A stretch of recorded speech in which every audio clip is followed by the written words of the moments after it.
యారా బ్రేకా ఏడకెళ్ళొస్తున్నా? ఏమి లేదమ్మా, అలా బయటికి వెళ్ళానా పానీపూరి బండి కనిపించింది, 4 ప్లేట్లు పానీపూరి తిన్నాను. నూడిల్స్ బండి కనిపించింది, ఎలాగా కడుపు ఖాళీ ఉంది కదా అని 3 ప్లేట్లు నూడిల్స్ తిన్నాను. ఇవన్నీ తింటే వేడి చేస్తుందని 4 కొబ్బరి మండలు తాగాను. ఆకలిగా ఉందని ఇంటికి వచ్చాను. అమ్మా ఆకలేస్తుంది, అన్నం పెట్టమ్మా. యారా బ్రేక్గా నీది కడుపా చెరువారా? వినబడింది గాని నానేడమ్మా. ఆయన దీనికి బయటికి పోయాళ్లే గాని నీకు తిండి పెడతా, లోపలికి బా. నడు.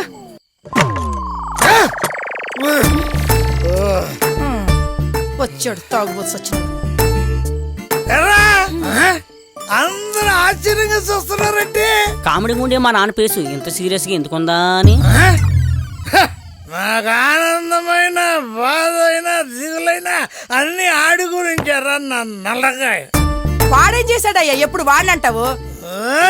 ఆడేం చేశాడు అంటావంటే,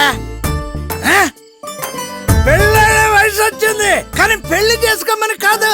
ఈ విశాఖపట్నంలో ఉన్న 100 ఫిగర్లలో ఒక్క ఫిగర్ ని సెట్ చేసుకోరా అన్న. మనకి రొచ్చు బతుకు పోయి రిచ్ బతుకొచ్చుద్ది అని చెప్పానా? అదేమన్నా సైకిల్ టైర్ అని సెట్ చేయడానికి ఫిగర్ అంటున్నాం. ఆ పదాలు నేను ఎప్పుడేం లేదు. అసలు ప్రేమ అంటే ఏంటి నాన్న? నాన్నకి అమ్మ మీద లేదు కదా, అదే ప్రేమంటే.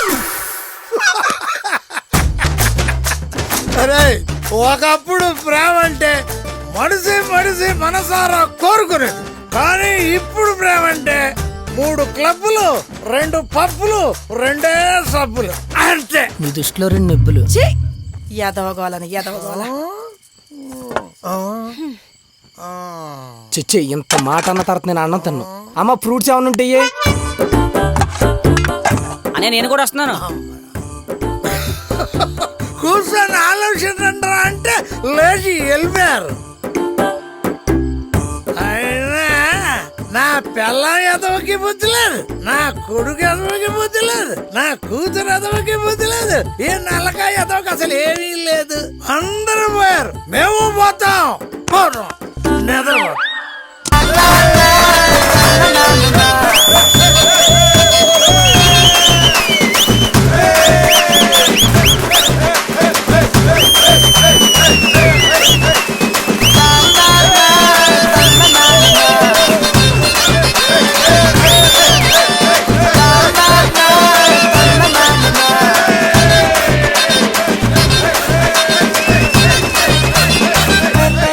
ఏంటో థియేటర్కి వస్తే మూడే మారిపోతుంటదిరా.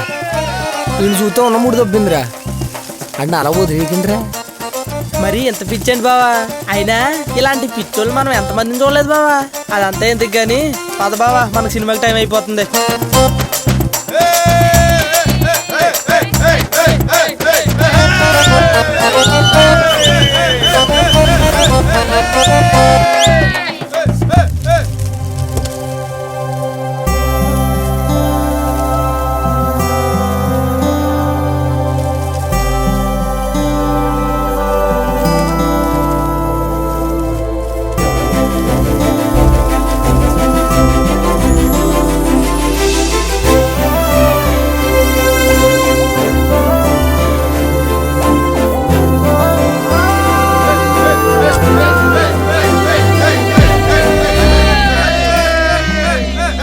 ఏంటి నాన్న ఇది?